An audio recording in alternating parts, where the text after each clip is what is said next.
Isto, portanto, digo, e no Senhor testifico, não vivam mais como os gentios que vivem na vaidade dos seus próprios pensamentos, tendo o seu entendimento obscurecido, separados da vida que Deus concede, por causa da ignorância que vivem pela dureza do seu coração.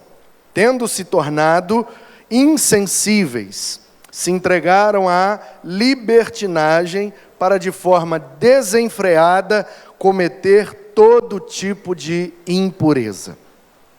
Hoje pela manhã nós vimos que esse trecho, que é o primeiro trecho desse texto que nós estamos trabalhando na abertura dessa série, traz as características deste mundo, da natureza pecaminosa do homem.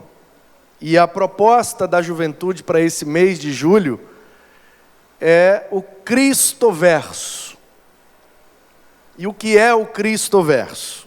Então a juventude pegou a ideia que o pessoal tem trabalhado aí, nos filmes, né, e nessas física quântica da vida aí, a ideia de que não existe somente um universo, mas multiversos.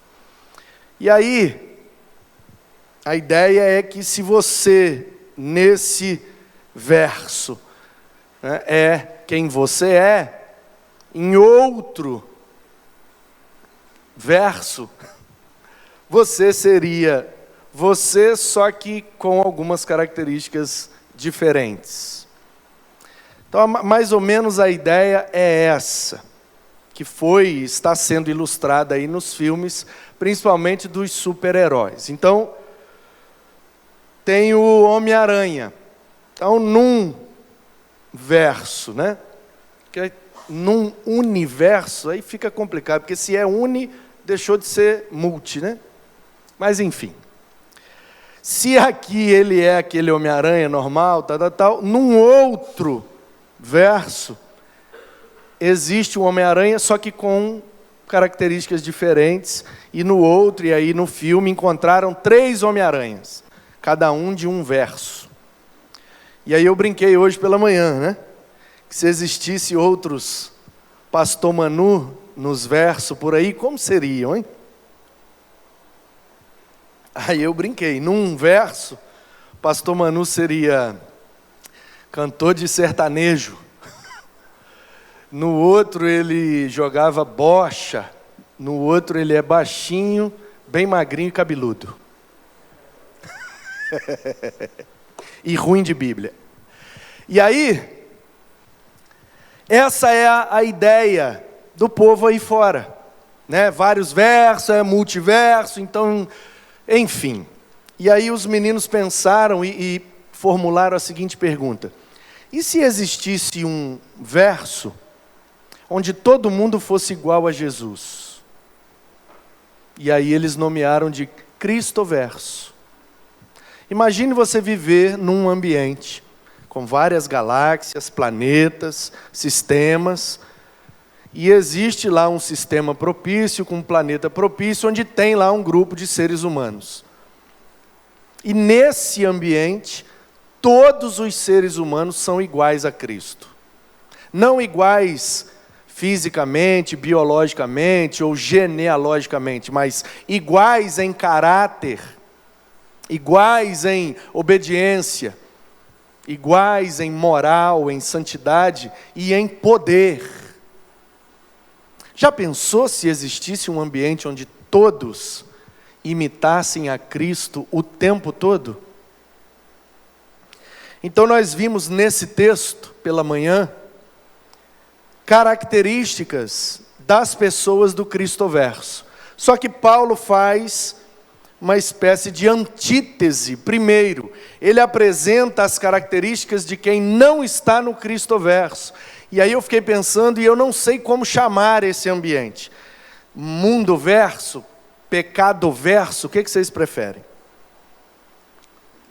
Como é que eu chamo esse lugar que não é o Cristoverso? Esse universo?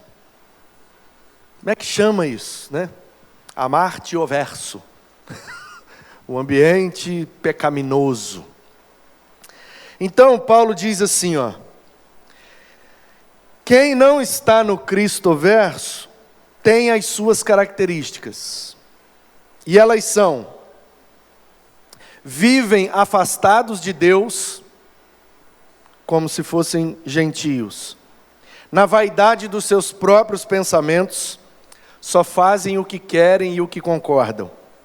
Tendo seu entendimento obscurecido, vê, mas não entende. Ouve, mas não compreende.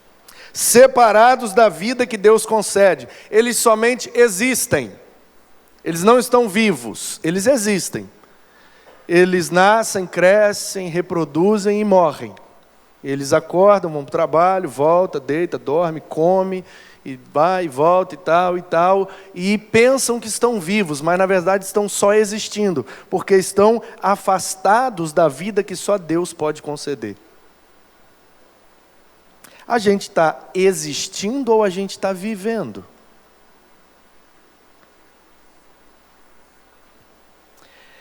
E, por causa da ignorância em que vivem, eles não compreendem as coisas espirituais, pela dureza do seu coração. Então eles têm essas características. Coração duro. Se tornaram insensíveis, versículo 19, se entregaram à libertinagem. E pela manhã nós aprendemos a diferença de libertinagem e liberdade. Liberdade é a capacidade de dizer não para aquilo que nos prejudica. Isso me faz mal, não quero. Liberdade. Isso desagrada a Deus, não faço. Isso é liberdade. Agora, não consigo dizer não para algo, quando eu vejo eu já fiz, é mais forte que eu. Eu vou dizer sim para tudo, porque eu quero ser livre. Não, você está sendo libertino. Não livre. Porque a verdadeira liberdade consiste em sermos escravos de Cristo. Dizendo não para tudo aquilo que nos prejudica e, consequentemente, desagrada o nosso Deus. Essa é a verdadeira liberdade. De forma desenfreada, cometem todo tipo de impureza. Assim vive a turma do pecado verso. Uai, pastor, então nós não cometemos pecado? Cometemos. O Paulo disse, né? O bem que eu quero, mas o mal que eu não quero. Então é uma eterna luta, irmão. É assim, ó. Você está no trânsito cantando um louvor. Você está no Cristoverso. O cara te deu uma fechada, você... pecado verso. Aí você, oh meu Deus, Cristoverso. É assim. É assim. Por isso que Paulo disse em Romanos 12, que o nosso culto é racional. Romanos 12. Não vos conformais com este pecado verso, mas transformai-vos pela renovação da vossa mente. Apresentai os vossos corpos santos, irrepreensíveis, como ofertas a Deus. Sacrifício vivo. Este é o vosso culto racional. Por que sacrifício vivo? Porque no Antigo Testamento o sacrifício era morto. Você mata um bicho e oferece para Deus. Aí você joga ele em cima do altar e ele está lá morto. Aí você prepara o óleo, né, o fogo e tal, e lambreca de óleo, e acende a faísca e... buf! E aí a fumaça sobe, e as pessoas então com aquela cosmovisão de que Deus habita, né, nos céus, a fumaça subindo, chega às narinas de Deus, ele sente o aroma e perdoa a pessoa que ofereceu o sacrifício. Na verdade, isso tudo era a pedagogia de Deus para ensinar a humanidade para o sacrifício definitivo e eterno, e é o único aceito para perdão de pecados, que é o sacrifício de Cristo, o Cordeiro de Deus que tira o pecado do mundo. Por que é que Paulo diz que o nosso sacrifício como cristãos é vivo? Porque aquele bicho morto não podia pular do altar. Ele estava morto. Eu vivo no altar, no Cristoverso, mas eu estou vivo. Então, de vez em quando, o fogo esquenta um pouco mais, eita, pecado verso. Aí rapaz, fora do altar não tem salvação, porque seremos batizados pelo Espírito com fogo, disse João Batista em Mateus 3,11, né? Eu vos batizo com água para arrependimento, mas depois de mim virá eu não sou digno nem de desamarrar a sandália dele, que vos batizará com o Espírito Santo e com fogo. Então é o Espírito que nos regenera e nos dá a eternidade. Então se a gente sai do altar, a gente perde o fogo. Perder o fogo é o Espírito. Então eu tenho que ficar no altar. Eu peço perdão e volto para cima do altar. Aí acontece uma situação, e a gente fica assim, irmão. E aí a grande pergunta é, se Jesus voltar e eu estiver no pecado verso?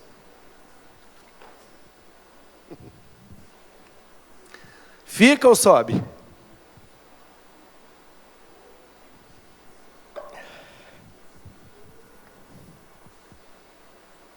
Boa reflexão para fazermos. Então essas são as características do pecado verso. Afastados de Deus, vaidade, só faz o que quer, tem o seu entendimento obscurecido, não entendem das coisas espirituais, tem o coração duro, não tem sensibilidade para as coisas de Deus, e aí se entregam à libertinagem de forma desenfreada e praticam toda forma de impureza. Assim vive aquele que não vive para ser igual a Jesus. Aí ele diz, mas não foi assim que vocês aprenderam de Cristo. Se é que de fato ouviram falar dele, e nele foram instruídos segundo a verdade. E a verdade é Jesus. Quanto à maneira antiga de viver, vocês foram instruídos a deixar de lado a velha natureza, que se corrompe segundo desejos enganosos, a se deixar renovar no espírito do entendimento de vocês, a se revestir da nova natureza, criada segundo Deus, em justiça, retidão, procedentes da verdade. Aí aqui é um interlúdio.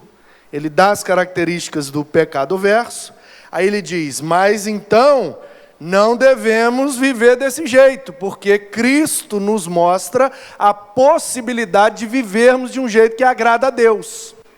E é para isso que ele veio, para nos mostrar que é possível ser homem e viver em obediência. Mesmo tendo encarnado, mesmo tendo um corpo de carne, mesmo sendo tentado, em tudo foi obediente. O interlúdio. Aí agora vem o terceiro ponto aqui. Primeiro ponto, como vivem o povo que vive de maneira deliberada. Precisamos olhar para Cristo porque Ele é o padrão. Sendo Ele o padrão, imitando a Ele, teremos algumas características.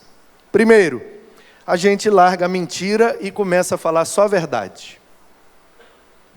Para de amar a mentira e começa a amar a verdade. Ainda que ela doa. Que às vezes dói, né? Às vezes dói a verdade. Mas, como diria o sábio, né? O que arde cura, o que aperta segura. 26. Fiquem irados e não pequem. Então, quais são as características de quem vive no Cristoverso? Primeiro lugar, verdade. Segundo, ira. Mas não peca. Ué, pastor, como é que é possível? Tranquilamente possível. Deus tem ira. A ira de Deus está derramada sobre a humanidade. E Deus não é pecador. É muito simples. No grego são duas palavras diferentes. E a tradução de algumas Bíblias não nos ajudam. Eu já fiz o pedido, então para mudar, vamos ver na próxima edição. A palavra que é usada em obra da carne, no Gálatas capítulo 5, que é traduzido por ira, é a palavra tumoi. E a melhor tradução ali seria raiva.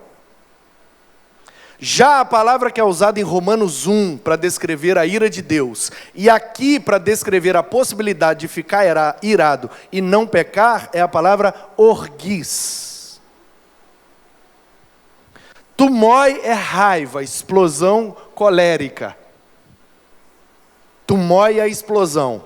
Por isso, tumia é a raiz da palavra. Seria, por analogia, o pavio, o que provoca a explosão. Por isso que fruto do Espírito é amor, alegria, paz, né? Ágape, caris, irene, e macrotumia, que é traduzido por longanimidade, que é literalmente macro, grande, tumia, pavio, ter um pavio grande, fruto do Espírito. Tumoi, pavio curto, rápido explode, obra da carne. Pavio longo, fruto do Espírito. Então, raiva é tumoi, isso é pecado, é obra da carne. Pavio curto, nós temos que esticar esse pavio. Cada um tem seu jeito, dá o seu. É tenso, muito tenso. Um amigo uma vez me contou uma história que eu achei maravilhosa. Ele disse assim: pastor, uma vez eu estava no trânsito com a minha esposa do lado. E eu estava muito estressado. E aquele trânsito, e aquele negócio, e eu cheio de problema, e aquele negócio, e de repente veio um motoqueiro e fez um negócio lá, não lembro agora se arranhou o carro, se quebrou o retrovisor, se... Eu sei que o motociclista fez um negócio errado e o cara... aí ele foi na janela do carro e... blá, blá, blá, blá, tumoi, pá, explodiu. Aí o motoqueiro saiu assim, meio coisa, e ele cheio da razão. Que não sei o quê. Aí olhou para a mulher, diz ele que a mulher olhou para ele e falou assim: agora ele tem certeza que você é crente. Não ficou dúvida.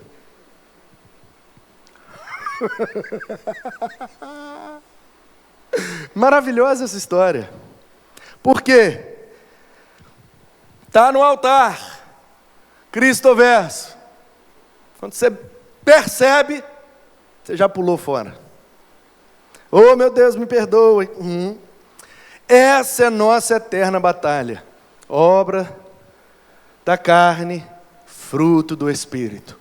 Obra da carne, fruto do Espírito. A gente quer fazer um negócio e o Espírito vai trabalhando na gente, gerando em nós o seu fruto, em amor, alegria, paz, longanimidade, bondade, benignidade, fidelidade, mansidão e domínio próprio. Então Paulo está dizendo, quando estamos no Cristo verso, a gente consegue ficar irado e não pecar.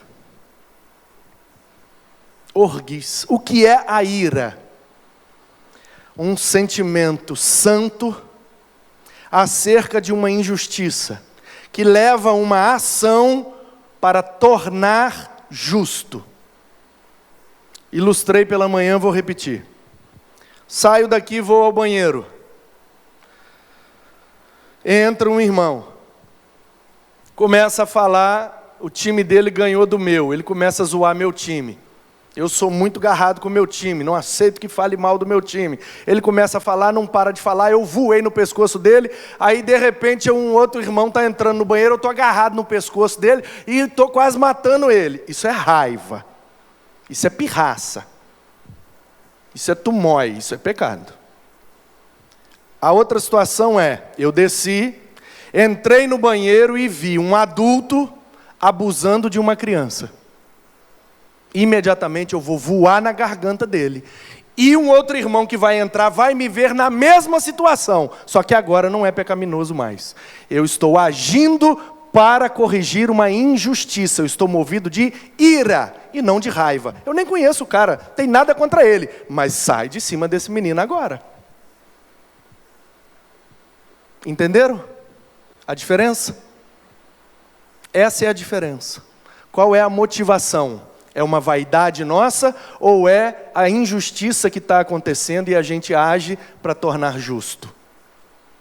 A motivação de Deus é essa. Por isso ele ira e não peca. Porque a motivação dele é tornar a relação justa. Ele nos criou perfeitos, nos deu um jardim perfeito, nos deu todas as condições de viver obedecendo a ele. Aí nós pecamos contra ele. Tornamos a relação injusta. Ele ficou irado e veio para nos matar. O salário do pecado é a morte. E aí o filho, antes da fundação do mundo, já tinha dito a ele: Pai, vamos criar. Quando eles pecarem, já fica decidido aqui entre nós, porque nós somos prescientes e oniscientes, né, Pai, né, Espírito? Então é o seguinte, vamos criar. Quando eles se rebelarem, no momento certo eu desço lá e no lugar deles me sacrifico, para que eles possam voltar a ter um relacionamento perfeito conosco. Esse é o plano, único e perfeito.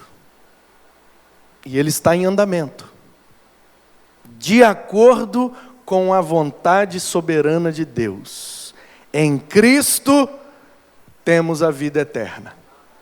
E a partir do momento que eu passo a experimentar essa vida eterna, esse já e ainda não, porque já tenho a vida eterna, mas não a experimento plenamente, porque ainda preciso de um corpo transformado, com características glorificadas para suportar a eternidade, porque esse corpo não aguenta 100 anos, quanto mais uma eternidade. Então ele precisa morrer, ou ser transformado, porque aí sim um corpo ressurreto, glorificado, tem características que podem suportar a eternidade para estarmos com ele. Mas Paulo está dizendo, entre o momento que a gente nasce de novo, aceitando a Cristo como Salvador, e o momento da nossa ressurreição ou transformação do nosso corpo, existe um intervalo. E a pergunta de Paulo é: como viveremos esse intervalo? Do jeito deles ou do jeito de Cristo? E ele está dizendo, o jeito de Cristo é verdade. O jeito de Cristo é com ira e nunca com raiva. O jeito de Cristo é não dando lugar ao diabo. No versículo 27. Será que é possível um discípulo de Cristo dar lugar ao diabo, ser instrumento do diabo? Vocês não lembram quando Pedro falou com Jesus que não ia deixar ele morrer? Parece uma coisa boa, né? Jesus fala assim, é chegada a minha hora, hein? Eu vou morrer. O pau vai quebrar aí, não vai ter como livrar não, vou morrer. E não vai demorar muito. Aí o Pedro se levanta, como sempre na frente, né? O mais sanguíneo. Não, de jeito nenhum, nós não vamos deixar. Aí Jesus virou para ele e falou o quê? Para trás de mim, Satanás. Aí eu fico imaginando os outros discípulos ouvindo esse diálogo. O cara fala que vai morrer. O outro se levanta, dizendo, não vai morrer não, eu vou te proteger. Não parece uma expressão de amor? De cuidado? E aí Jesus fala, sai capeta. Meu irmão, nem todo mundo que fala parecendo é. Nem todo mundo que diz Senhor, Senhor entrará no reino dos céus. Parecia amor, parecia proteção, parecia verdade, mas antes que o galo cantasse, 3 vezes ele negou. Ou seja, para trás de mim Satanás, em primeiro lugar, porque aquilo não era verdade. Pedro era um covarde, e na primeira oportunidade que tivesse, ia virar as costas e iria trair a Jesus. Segundo, aquilo era do diabo, porque o maior interessado em que Jesus não morresse na cruz, era o próprio diabo, porque se ele não se sacrifica, nós não podemos ser perdoados. Portanto, Jesus diz, para trás de mim, Satanás. Primeiro, porque a mentira desse cara, ele é um covarde. E segundo, porque essa é a vontade do diabo. E eu não vim para fazer a vontade do diabo, eu vim para fazer a vontade do meu Pai. E a vontade do meu Pai sempre leva ao sacrifício. Meu irmão, se você é crente e não está vivendo no estreito, tem alguma coisa errada com sua fé. Tem alguma coisa errada com a sua vida, não é possível. Eu não estou dizendo que você tem que estar triste, não estou dizendo que você tem que estar deprimido, não estou dizendo que você tem que andar murmurando por aí, mas você tem que estar naquela sensação de que está sempre no estreito. A qualquer momento o negócio pode virar e andar naquela faixa estreita, naquela linha tênue, onde você vai ali de joelho em oração. Meu Deus, me ajuda, me ajuda, me ajuda, me ajuda. E você passa. Por quê? A porta não passou por reforma, ela continua estreita. Aquele que roubava, 28, não rouba mais. Pelo contrário, ele trabalha para se sustentar e para ajudar os outros quando precisa. Esse é o cara do Cristoverso. Ele trabalha para se sustentar. Mas ele consegue, porque ele é do Cristoverso, não gastar tudo consigo. E ele tem sempre um extra para ajudar quem precisa. A generosidade, a compaixão, a misericórdia são características de quem habita no Cristoverso. Não saia da boca nenhuma palavra suja, mas unicamente o que for para edificação. No Cristoverso não tem crítica construtiva. Já ouviu dessa? Não vou falar aqui, mas é uma crítica construtiva, tá? Ok, o que você vai falar vai dar a oportunidade de construir ou já está destruído e você vai só constatar o fato? Ilustrei pela manhã. O Jonas chega para dirigir o culto. Vai aqui e pega esse microfone cinza. Mas esse microfone cinza, ele não está muito bom. Ele vai ficar falhando, barulho. Isso vai atrapalhar o Jonas na direção do culto. E ele vai ficar inseguro, vai ficar nervoso e não vai ser legal. Como que age numa situação dessa quem vive no Cristoverso? Paulo está dizendo que é assim que age. Ó. Vamos supor que eu saiba, eu tenho a informação que o Jonas não tem, que é o microfone cinza está com problema. Aí eu estou sentado lá, o Jonas sobe, pega o microfone, boa noite, começa o culto. Não deu tempo de eu falar nada. O microfone vai falhar um monte de vezes, ele vai ficar nervoso, vai ficar estressado, aquilo vai atrapalhar e deu tudo errado. O que eu faço com a informação que eu tenho? Guardo para mim, porque agora ela não edifica mais. Aí o Jonas vai ficar todo para baixo, eu vou falar, fica assim não, cara, vamos junto, é isso aí, na próxima vez, né? Tal. O microfone te atrapalhou, né? É, atrapalhou, tal. Mas é isso aí, mas estamos juntos, cara. Na próxima vai dar tudo certo. E aí, daqui a 7 meses, Jonas chega para dirigir um culto, e eu estou sentado lá, e ele vai e mete a mão no microfone cinza de novo. Aí eu, 7 meses depois, quieto, porque já aconteceu o problema. Qualquer coisa que eu falar, depois que o problema já aconteceu, não é construtivo mais, porque já está destruído. Então, se é que existe crítica construtiva, ela só existe se você a fizer antes de começar a obra, porque aí dá para construir depois da crítica. Se for depois, já era. Então o Jonas, quando ele botar a mão no microfone cinza, eu levanto de lá, venho correndo, chego no ouvido dele, só entre eu e ele. Jonas, meu querido, esse microfone está com problema. Pega o outro. Esse microfone pode te atrapalhar a dirigir o culto. Pega o outro. É, pastor, você acha que vai dar ruim? É, pega o outro. Aí se ele for teimoso, infantil, imaturo, prepotente, eu vou com esse mesmo. Aí eu vou falar, então vai, e vou assistir de camarote, a cara quebrando em 1000 pedaços. Mas, se ele for do Cristo Verso, ele vai falar, beleza, pastor, vou pegar o outro. Aí ele vai pegar o outro e vai funcionar tudo perfeitamente. Eu abri a minha boca para edificar. Ah, podia ter feito desse jeito. Guarda para você. Podia ter sido assim. Ah, mas se fosse eu, faria... Sai do pecado verso. Ah, mas penduraram as letras ali no nylon e...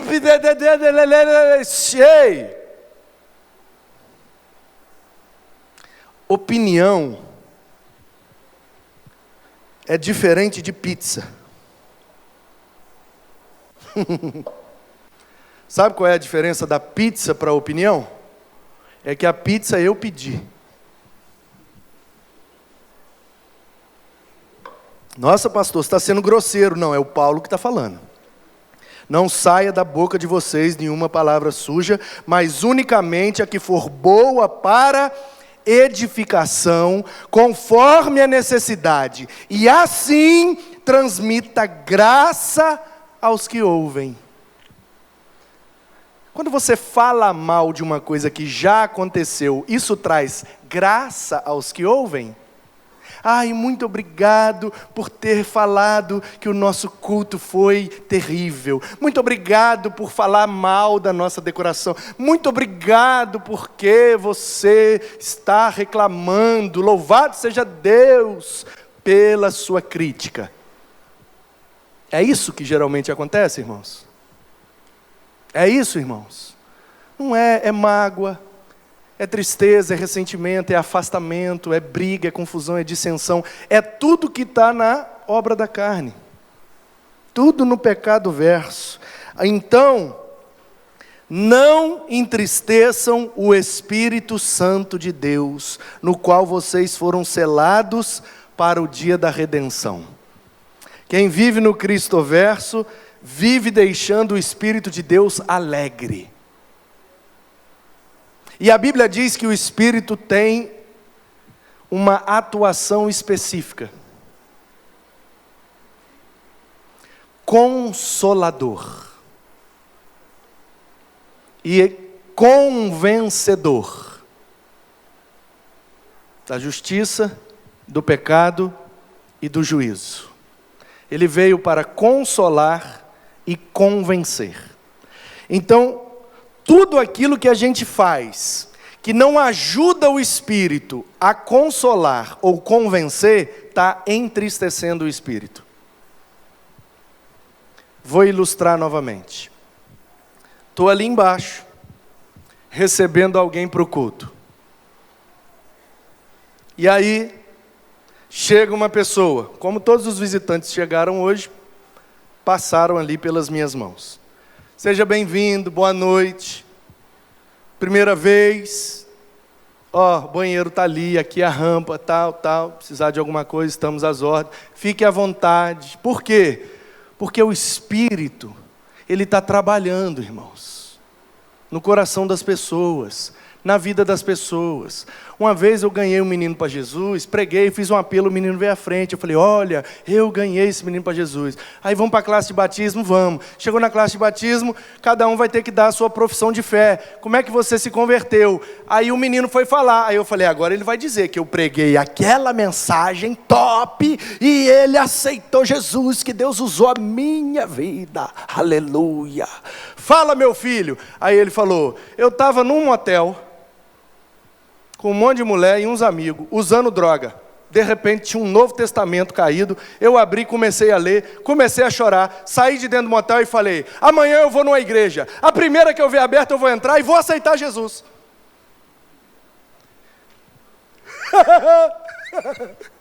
Ele já veio convertido, e eu achando que foi a minha mensagem top. O Espírito Santo está trabalhando na vida, na mente, no coração, na vida das pessoas. Portanto, nós temos que ajudar o Espírito e não atrapalhar. Porque dependendo da maneira como a gente abre a nossa boca, a gente atrapalha uma grande obra que o Espírito já vem fazendo. Imagina só, o Espírito teve um trabalho na vida desse menino desde que ele nasceu, até que naquele dia ele entrou lá na igreja.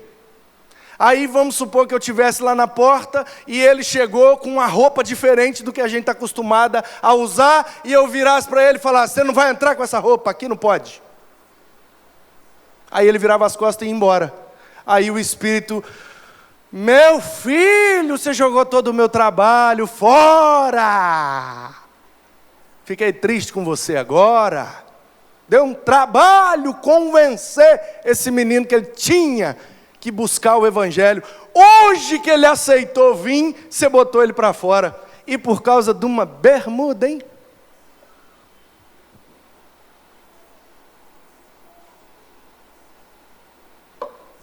Não entristeçam o espírito.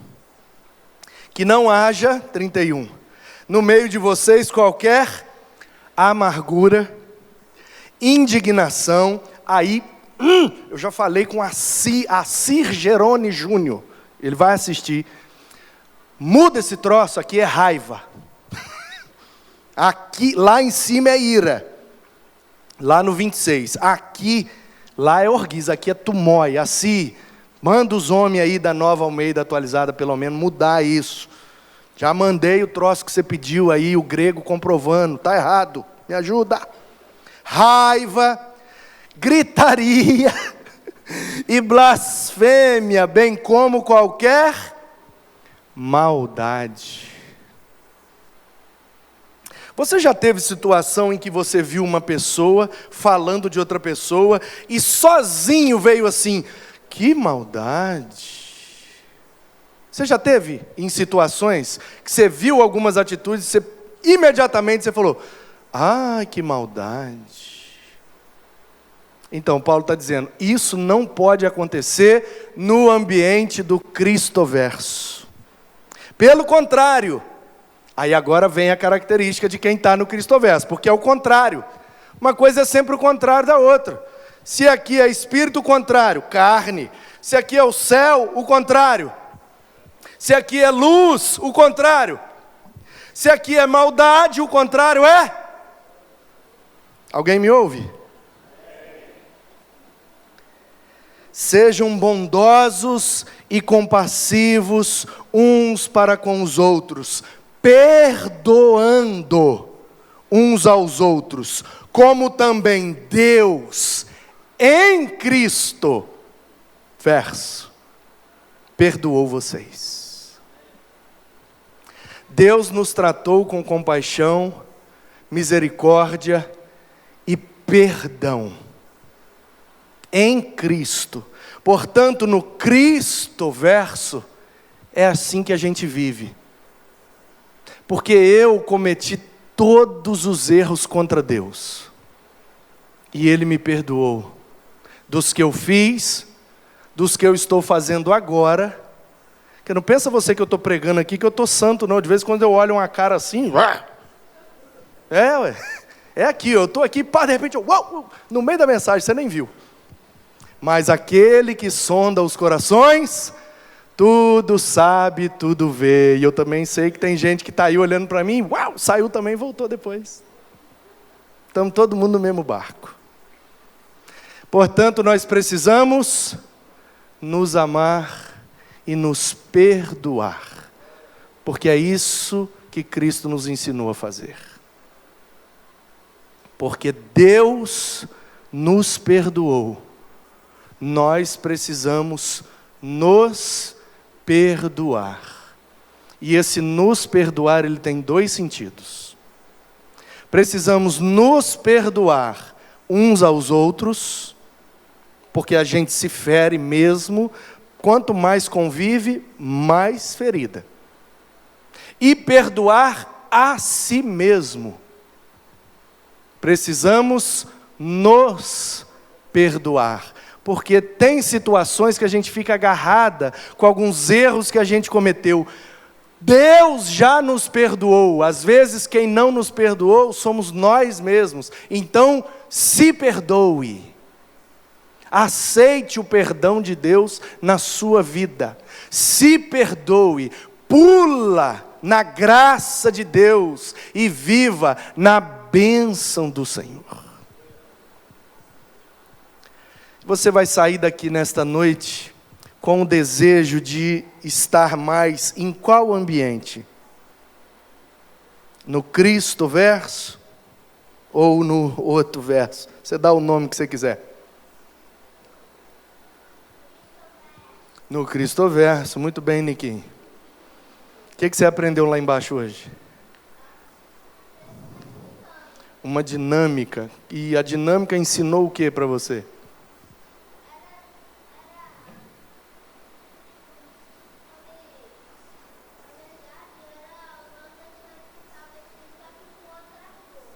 E aí? O que você aprendeu?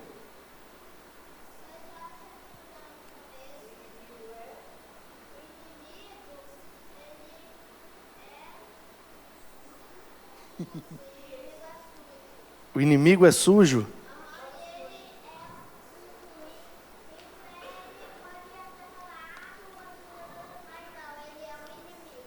Ele pode até parecer que é bonzinho, mas ele é o inimigo. Ele é mau. É isso aí.